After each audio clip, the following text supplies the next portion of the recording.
Part 4, Blood on the Snow.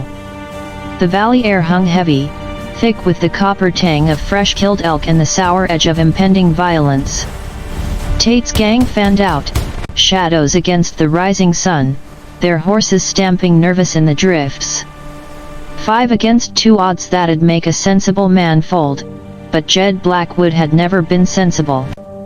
He stood tall, rifle steady, Elara mirroring him like a reflection in still water. Her hands didn't shake now, the blizzard had forged her nerves to iron.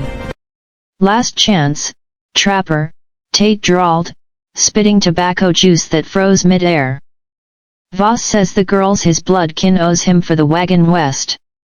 You keep her, we take your scalp for the bounty Blackhawk's offerin'." Jed's laugh was a low rumble, devoid of mirth.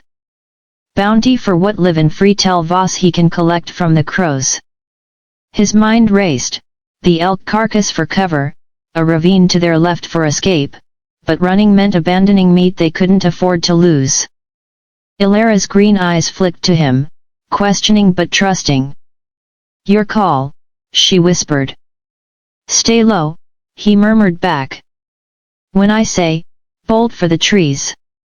Tate raised his Spencer repeater, the metallic click echoing like a death knell. "Wrong answer." The shot cracked, splintering bark inches from Jed's head. Chaos erupted, gunfire stitching the snow, bullets whining off rocks. Jed returned fire, dropping one rider with a gut shot that sent him tumbling, horse bolting riderless. Elara's rifle barked, her aim truer than she'd dreamed, clipping a bandit's shoulder and sending him howling. "Flank him!" Tate bellowed, spurring forward. Jed grabbed Elara's arm, diving behind the steaming carcass as lead chewed the hide. "Now!" They scrambled, boots slipping, toward the furs. A bullet grazed Elara's sleeve, tearing fabric and drawing a thin line of blood. She gasped but kept moving, firing blind over her shoulder. In the trees, they made a stand, Jed reloading with practiced blur, Elara covering. 2 down, 3 to go, but Tate was closing, his horse foaming. "You can't win this, Blackwood. She's mine," promised to a claim boss in Denver. Jed's blood boiled, promises like that were chains forged in hell. He recalled his own dark hour, years back, partner double-crossing him over a gold vein, leaving him for dead in a canyon. Jed had crawled out, vowing no more trust, no more ties.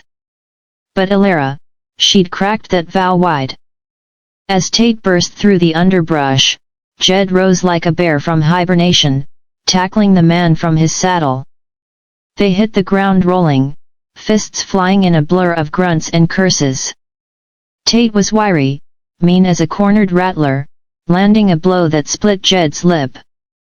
"You think you're a hero, you're just a dead man walkin'." Blood slicked the snow between them. Jed headbutted him, stars exploding in his vision, then pinned Tate's throat with a forearm. "Maybe. But I ain't leavin' her to scum like you."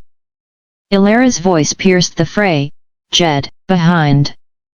She fired, dropping the last rider mid-charge.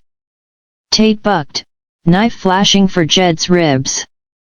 In the scramble, Jed saw it all: Mary's fevered face, his empty years, Elara's defiant spark. No more running. He twisted, driving his own blade home, clean and final.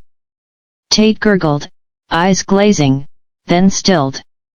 Panting, Jed staggered up, Elara rushing to him. "It's over," she said, binding his wounds with strips from her petticoat. But his face was thunder. "Ain't yet. Voss sent means he's common personal." He searched Tate's pockets, finding a crumpled note, "Meet at the pass. Bring the girl or the town burns." Guilt crashed over Jed like an avalanche. "This is my fault. My name drew here, old scores from the trap wars." He sank to a log, head in hands. "I should have left you in town, found a decent fella. Not dragged you into my mess. Elara knelt, cupping his bloodied face, forcing those grey eyes to hers. Stop. You saved me from worse. And this, she gestured to the carnage. We face it together. Redemption ain't solo, Jed, it's us, hauling each other from the pit. Her voice cracked, tears freezing on lashes. I love you, you stubborn ox. Don't make me bury that too. The words hung, raw and real. Jed pulled her close, burying his face in her hair. Love you too, firebrand. More and the mountains themselves. Their kiss was salt and fire, sealing a vow amid the bloodied snow, a promise that whatever hell came next, they'd meet it unbowed. They packed the elk quarters onto the spare horse, burning the bodies to deny wolves easy pickings, a frontier mercy. The ride back was somber, skies clearing to a mocking blue.